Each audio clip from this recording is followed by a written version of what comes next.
The happy world of 5FM Radio, your adult contemporary radio station in Zambia, connecting you to the newsmakers and events that make news in the global village.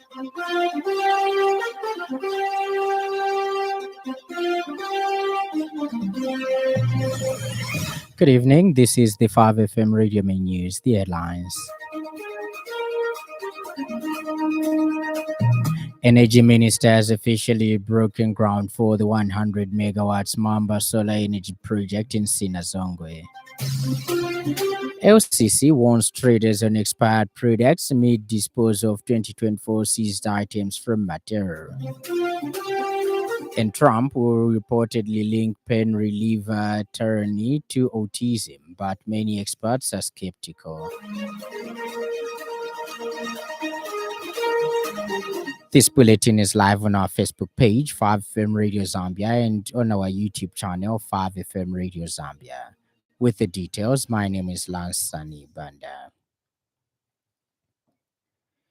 Energy Minister has today officially broken ground for the 100 megawatts Mamba solar energy project in Sinazongwe District, Southern Province.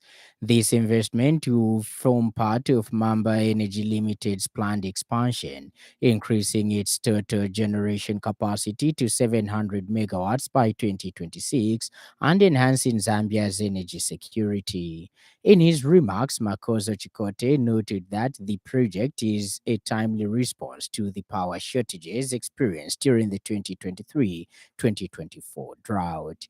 He emphasized that government policies in the energy sector are creating a conducive environment for private sector investment, promoting renewable energy and reducing Zambia's historical dependence on hydropower. Director of Mamba Solar Energy Limited, Ashwin Devineni, commended the government for implementing policies that strengthen stability and security in the energy sector. He noted that the project will be completed within 10 months, effective 1st September, using modern state-of-the-art equipment. The project is expected to cost 90 million United States dollars.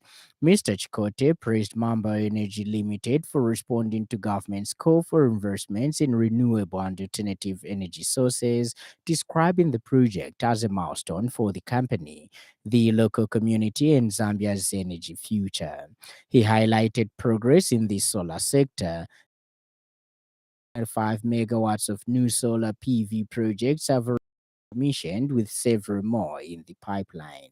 Mr. Chikote reaffirmed the government's commitment to removing barriers, fast-tracking energy projects, and ensuring electricity reaches all Zambians, supporting industrialization and economic growth.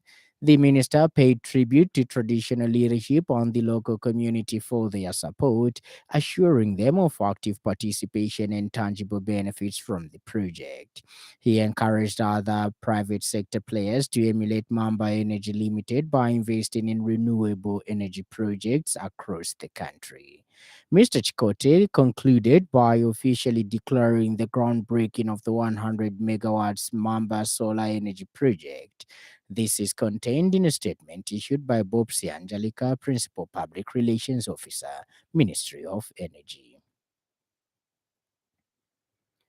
The Lusaka City Council LCC reveals that assorted items seized during a joint operation conducted in Matero late 2024 by the council's Public Health Department, the Competition and Consumer Protection Commission, Council Police, and the State Police have now been officially disposed of. This action has been conducted in accordance with the Public Health Act Cap 295 of the laws of Zambia and guided by the provisions of the Food Safety Act number 7 of 2019. Lusaka City Council Public Relations Manager Chola Mwamba says the confiscated items comprised both expired consumables and non-consumables, including expired groceries that were discovered and seized from a warehouse in Matero. Ms. Mwamba says the presence of expired consumables pose serious public health risks and constitute a direct violation of the Public Health Act, which strictly prohibits the sale or distribution of expired food products. She says the council therefore urges all members of the public and the business community to refrain from engaging in such unlawful trading practices. This action has been conducted in accordance with the Public Health Act, Cap 295 of the laws of Zambia, and guided by the provisions of the Food Safety Act, number 7 of 19. The confiscated items comprise both expired consumables and consumables, including expired groceries that were discovered and seized warehouse in Matero. The Lusaka City Council remains committed to regulating and promoting a safe and conducive business environment while protecting the public from the harmful effects of expired and unsafe food products. The Ministry of Water Development and Sanitation has noted that government is continuing to roll out critical drought response measures aimed at strengthening water supply systems across the country. The severe drought experienced during the 2023-2024 rainy season significantly reduced water sources and disrupted supply in many districts. Water Development and Sanitation Minister Colin Zovu says in response, government procured and delivered new pumping equipment and launched emergency borehole drilling initiatives to cushion affected communities. Engineer Nzovu says as part of these interventions, the Eastern Water Supply and Sanitation Company, EWSC, has received 2 high-lift standby pumps for Chipata and other towns.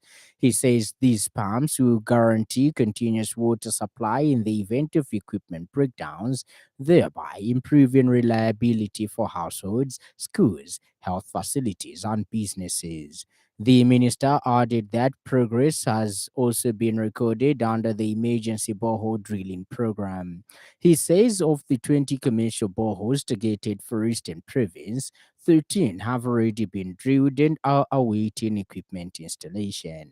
Engineer Nzovu stated that works on the remaining boreholes in Mambwe, Chanida, and additional sites in Chipata are ongoing. Contractors are currently being mobilized to complete pump installations, pipe connections, and drilling works. He says the total investment in these interventions, covering both commercial boreholes and pumping systems, amounts to 32.5 million kwacha. These measures reaffirm government's unwavering commitment to safeguarding Engineer Nzovu says water supply infrastructure and ensuring uninterrupted access to clean, safe water, and even under the pressure of climate change. The Zambia Revenue Authority ZRA has seized alcoholic beverages and cosmetics, resulting in a revenue 0.9 million kwacha.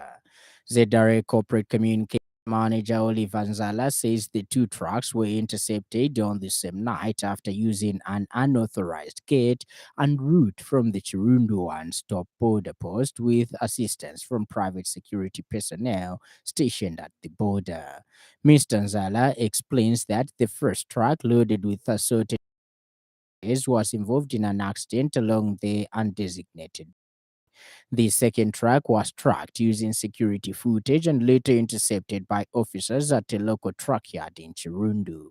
Both consignments and vehicles have been seized for smuggling and the conveyance of goods liable to forfeiture in accordance with the Customs and Excise Act. The ZRA reports that the smuggled alcohol accounts for 4.1 million kwacha in lost revenue, while the cosmetics are valued at 805,000. Tanzania has issued a strong warning to importers and transporters engaging in such illegal activities, stressing that they risk losing both their goods and trucks and may face persecution. The National Health Insurance Management Authority (NIMA) has informed members of the National Health Insurance Scheme (NHIS) stakeholders, NIMA accredited healthcare providers, and the general public that it has commenced a pilot rollout of instant card printing solutions across the country. Public Relations Officer King Siachika stated that as part of this pilot rollout, eligible members will receive their NEMA membership cards printed on demand at the point of registration and when accessing NHIS services. He said these new cards are officially legitimate and fully recognized as valid for accessing healthcare services under the NHIS.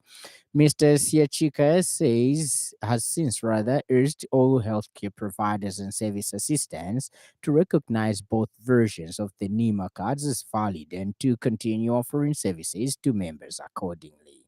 These new cards are official and legitimate, fully recognized and valid for accessing health services under the NHIS.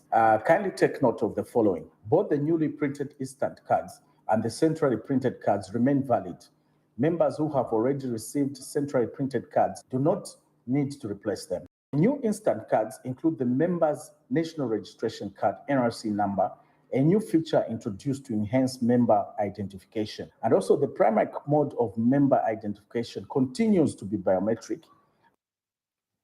And in other news trending this evening,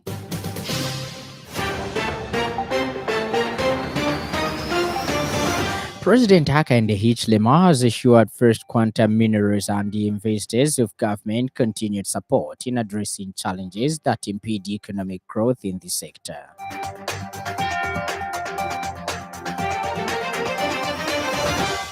A local NGO, Swala Pilu, which is dedicated to suicide prevention, is calling on the government of Zambia, to declare a national day of prayer and fasting to help address the rising cases of suicide across the country. Up next, the business news. 5FM Radio Business News. We mean business. Keep you current in commerce, trade, and industry, local and global. It's our business to keep you informed about business. Zambia's energy sector has seen both significant growth and ongoing challenges. The country's economy, driven by mining, agriculture, and manufacturing, has led to a substantial increase in energy demand. To address these energy challenges, Zambia is working towards sustainable development through initiatives such as the Accelerating Sustainable and Clean Energy Access Transformation (ASCENT) program. Under this program, the country has received a 200 million United States dollars grant from the World Bank and is set to launch a new energy access project soon. Speaking during the official opening of ASCENT Week 2025 in Chongwe, Green Economy and Environment Minister Mike Mpuche disclosed that the country has made notable progress in expanding electricity access. He stated that national electricity access increased from 34% in 2021 to 54% in 2023, while rural access rose from 8% to 34% during the same period. He emphasized the need for continued collaboration to achieve the country's goal of universal access to electricity by 2030. To negatively impede the planned developmental plans in tandem with sustainable development goal number 7, sustainable energy for all, and sustainable development goal number 5, gender equality, aimed towards attainment of equitable social. Ziba reaffirmed the ministry's commitment to energy access. He further encouraged shared strategic investment to help bridge the energy access gap. Speaking earlier, Common Market for Eastern and Southern Africa COMESA Assistant Secretary General for Programs, Dr. Mohamed Kada, emphasized the shared commitment to achieving universal, equitable, and sustainable energy access in Eastern and Southern Africa. And COMESA Assistant Secretary General for Administration and Finance, Dr. Dev Anand Haman, says access to energy and affordability is a significant concern. He added that Africa faces numerous challenges and addressing energy needs can help mitigate some of these issues. Today we come together for not only to reflect on that ambition, but also to accelerate its realization. The name ASCENT signifies more than upward momentum. It symbolizes our shared determination to overcome long-standing barriers and to move collectively towards a future that is sustainable, inclusive, and energy secure. Meanwhile, Dr. Yaviga Samikolinov, Energy Practice Manager, World Bank, says the Ascent Week demonstrates a strong commitment to reducing energy poverty and increasing access to electricity in Africa. She added that the program aims to create frameworks for sustainable energy access and help countries and the private sector find financing for plant connections. Energy access and foreign manufacturing to African companies that will provide clean power and clean energy for cooking to 4 million Africans within 5 region. And this is already tangible and this is already very important. Ends the business news, and in foreign news, Trump officials are expected to link the use of pain reliever Tylenol in pregnant women to autism, according to U.S. media reports. At an Oval Office event on Monday, the U.S. president will reportedly advise pregnant women in the U.S. to only take Tylenol, known as paracetamol, elsewhere to relieve high fevers. At the Charlie Kirk Memorial Service on Sunday, Trump said he had an amazing announcement coming on autism, saying it was out of control, but they might now have a reason why. Some students have shown a link between pregnant women taking Tylenol and autism, but these findings are inconsistent and do not prove the drug causes autism. And in sports news, Christian Horner has formally left Red Bull after agreeing a severance deal following his sacking as team principal in July. Red Bull's statement announcing his departure did not give any figures, but a source close to Red Bull told BBC Sport that Horner had received a payoff of 60 million euros, which would be one of the biggest payouts in the sport's history. Red Bull's statements Rather, the 51-year-old was in charge of the Formula One team since their inception in 2005, leading them to 8 Drivers' Championship and 6 Constructors' Championship titles. He had a salary of 12 million euros a year and a contract to 2030. In the evening is mainly clear, slightly windy, and warm to mild. That was our weather report, and it brings us to the end of the news. But before we go, a recap of the stories that made headlines.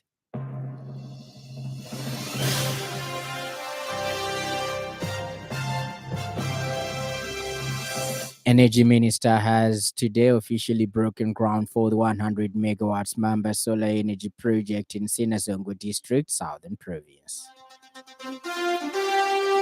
The Lusaka City Council reveals that assorted items seized during a joint operation conducted in Matero late 2024 by the Council's Public Health Department, the Competition and Consumer Protection Commission, Council Police, and the State Police have now been officially disposed of.